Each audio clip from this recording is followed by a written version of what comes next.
Hi everyone, it's Brett Warren here. And the more you know about the mistakes that property investors make, the greater the chances you're going to have of long-term wealth and success. In this series, we're talking about a number of mistakes that property investors make. And today we're going to be talking about how long it takes to become wealthy and why. You may not like the answer, but Michael Yardney joins me again to talk through the pros and cons and the result of that. How you going, Michael? Hello, Brett. Hi, you're right.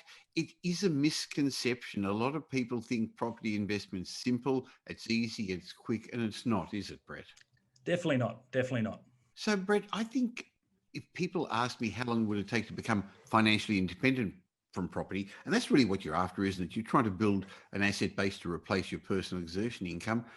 In my mind, it takes probably 30 years. And the reason is for the first 10 years, we found most investors, they're looking for a strategy. They're trying to work out what works. They make mistakes. And I know you have, I have, we've got it wrong along the way. I did many, many years ago.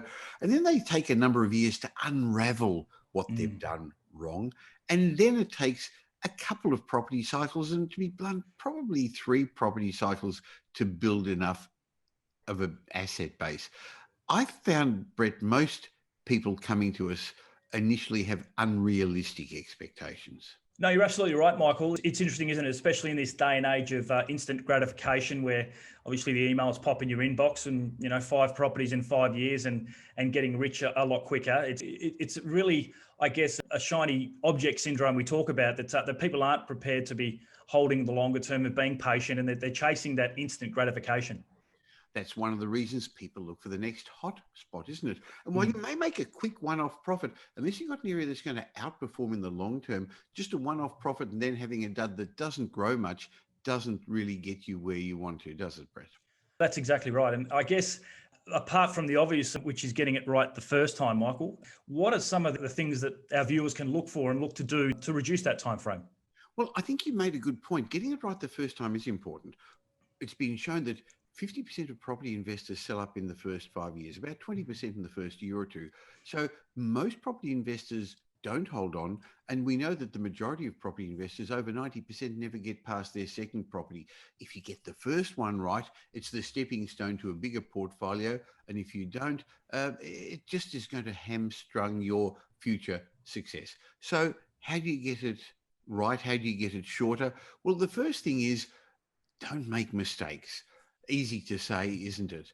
You're either going to pay the market a learning fee, as I have, and I know you have in your early career 20 years ago, or you can pay somebody who has made those mistakes and pay a mentor. So one of the challenges, though, is to know whose advice to take, because there are so many people out there at the moment who are young, have worked through one cycle or not even that, and they're saying, I can help you along the way.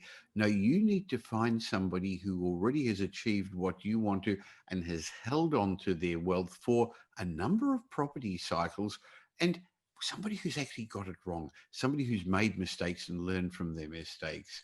Should somebody with somebody who's independent, because most people who are out there giving advice at the moment, Brett, have got a vested interest. They've either got a stock list to sell you, or because they come from Melbourne, they'll tell you to invest in Melbourne, or Brisbane to invest in Brisbane. I'm not saying that's wrong. I'm just saying they've got a vested interest because they can't help you. So see somebody who's got a holistic approach and is able to direct you in what best suits you, not what suits them, Brett.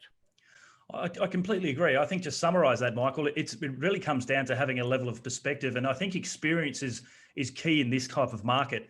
We're heading into probably a difficult financial issue that's been caused by a health problem, but there have been financial issues before. So if you've only been investing for the last 4 or 5 years, you don't understand the markets during these times and understand what it takes.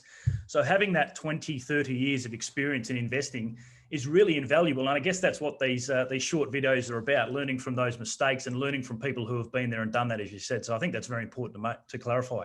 So while you can't buy perspective, you can hire it, get somebody on your side to level the playing field, Brett.